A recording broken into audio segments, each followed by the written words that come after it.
नमस्कार दोस्तों, स्वागत है एक बार फिर से आपके अपने एजुकेशन चैनल एजुट्यूबर देव पर। तो दोस्तों आरएएस के फॉर्म जो हैं वो भरने चालू हैं।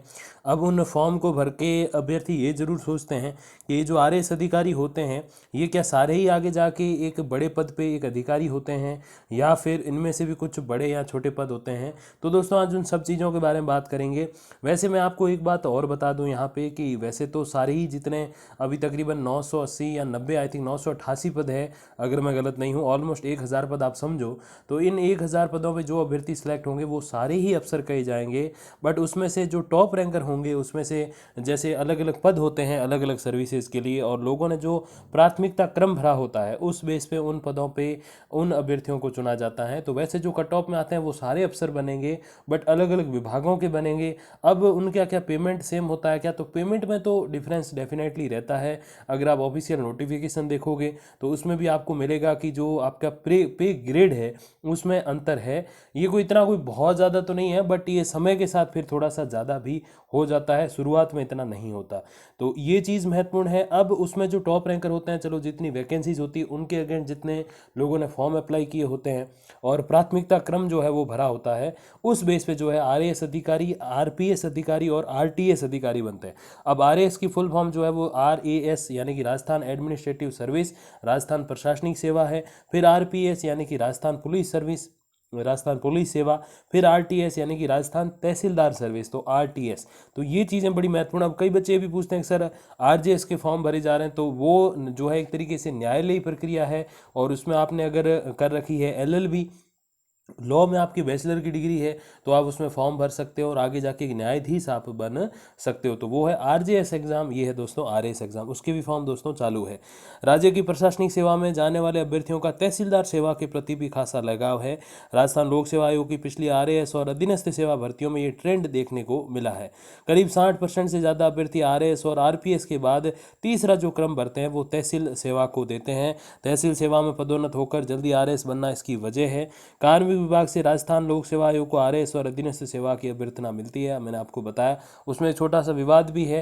पहले हालांकि एक्स सर्विसमैन का था कि बाहरी राज्यों वाले अभ्यर्थी इसमें फॉर्म भर सकते हैं, लेकिन अब उसको हटा दिया। तो केवल राजस्थान के जो एक्स सर्विसमैन हैं, अपने जो पूर्व सैनिक हैं, मेरे पिताजी भी एक पूर्व सैनिक रहे हैं, तो वो इसमें फॉर्म भर सकते हैं। ये तो विवाद हो गया ख़त्म। लेकिन अब एक और विवाद जो है वो दिव्यांगजनों की जो आरक्षित पोस्ट है, अब कोई भी भर्ती होती है उसमें 4% जो पोस्ट होती हैं वो आरक्षित रखनी होती है दिव्यांगजनों के लिए। पीएच यानी कि फिजिकली हैंडीकैप्ड जो पर्सन होते हैं उनके लिए, विशेष योग्यजन अथवा दिव्यांगजनों के लिए। लेकिन इन्होंने क्या किया कि वो 4% पोस्ट लगभग 39 पद होते हैं और इसमें जो है नोटिफिकेशन में 34 पद ही जो है वो आरक्षित है, जो कि गलत है। अब कई लोग कहते हैं कि सर 5 पदों से क्या हो जाएगा, लेकिन कंपटीशन एग्जाम अगर आपने कभी भी दे रखा है एटलीस्ट वंस इन लाइफ, तो आपको पता होगा कि 5 नहीं 1 पद भी बहुत महत्व रखता है। तो दोस्तों बात करते हैं विवादों से निकलकर अपने वापस इसमें सेवा क्रम में। तो इसमें दोस्तों अलग अलग होते हैं, सारे विभागों के अलग अलग जो हेड होते हैं वो भी इसी परीक्षा से जाकर बनते हैं। आरएएस, आरपीएस, लेखा, बीमा, उद्योग, वाणिज्यिक और अन्य विभाग शामिल हैं। जबकि अधीनस्थ सेवा में राजस्थान तहसीलदार सेवा, खाद्य और नागरिक आपूर्ति, सामाजिक न्याय और अधिकारिता और अन्य सेवाएं भी शामिल हैं। अब दोस्तों देखिए, पुरुष और महिला अभ्यर्थी आवेदन में सबसे पहले आरएएस, आरपीएस भरते हैं। फॉर्म में तीसरे नंबर पर जो है अधीनस्थ सेवा के तहत राजस्थान तहसीलदार सेवा को रखते हैं।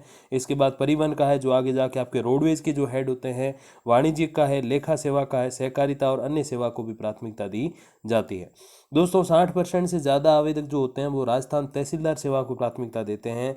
आवेदक जानते हैं कि प्रारंभिक और मुख्य परीक्षा तथा साक्षात्कार, अब इसमें से आप ये पॉइंट हटा लीजिए कि प्रारंभिक के अंक जो होते हैं वो नहीं जोड़ते इसमें, ठीक है दोस्तों। मेंस के 200 के 4 पेपर होते हैं 800 और 100 अंकों का आपके इंटरव्यू होता है। टोटल 900 के बेस पे मेरिट बनती है। इधर आरटीएस को पहले नायब तहसीलदार जो है को है पद स्थापन मिलता है और फिर भविष्य में वो तहसीलदार और फिर जो है आरएएस बनते हैं।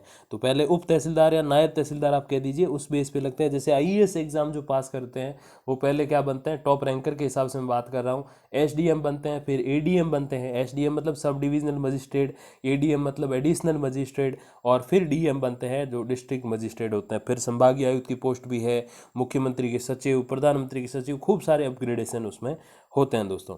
तहसीलदार सेवा को प्राथमिकता देने की बड़ी वजह जो है वो फील्ड जॉब का आकर्षण है।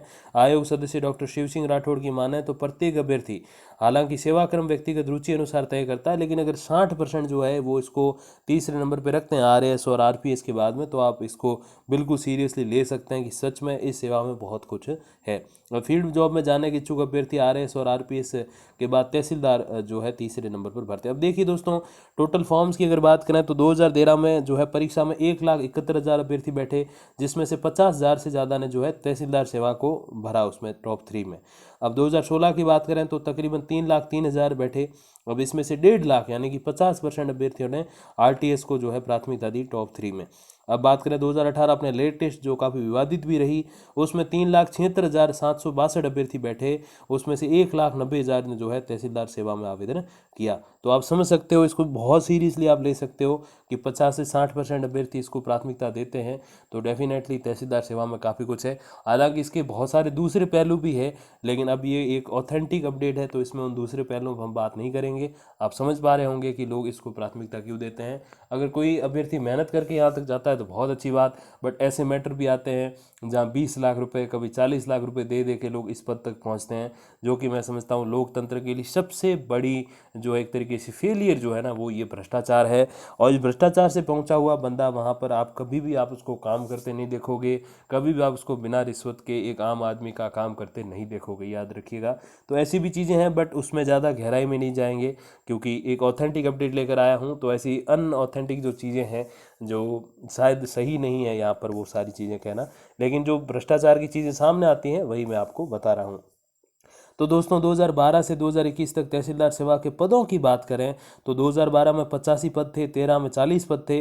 अब 16, 18 और 21 में जो है हर बार अच्छे खासे पद रहे, 100 से ऊपर। सबसे ज़्यादा 2016 में थे 210, 130 थे 2018 में, और इस बार 101 अभ्यर्थी, माफ़ कीजिएगा 101 पद हैं दोस्तों। तो 101 अभ्यर्थी जो है आगे जाके आरटीएस यानी कि राजस्थान तहसील सर्विस जो है तहसीलदार जो है बनने वाले हैं।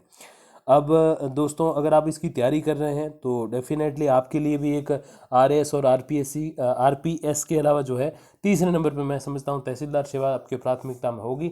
कई सारे अभ्यर्थी भी सोचते हैं कि बस अपने अधिकारी बनना है, चाहे कैसे बन जाओ, तो बिल्कुल लास्ट रैंक पे भी आप अधिकारी ही बनोगे।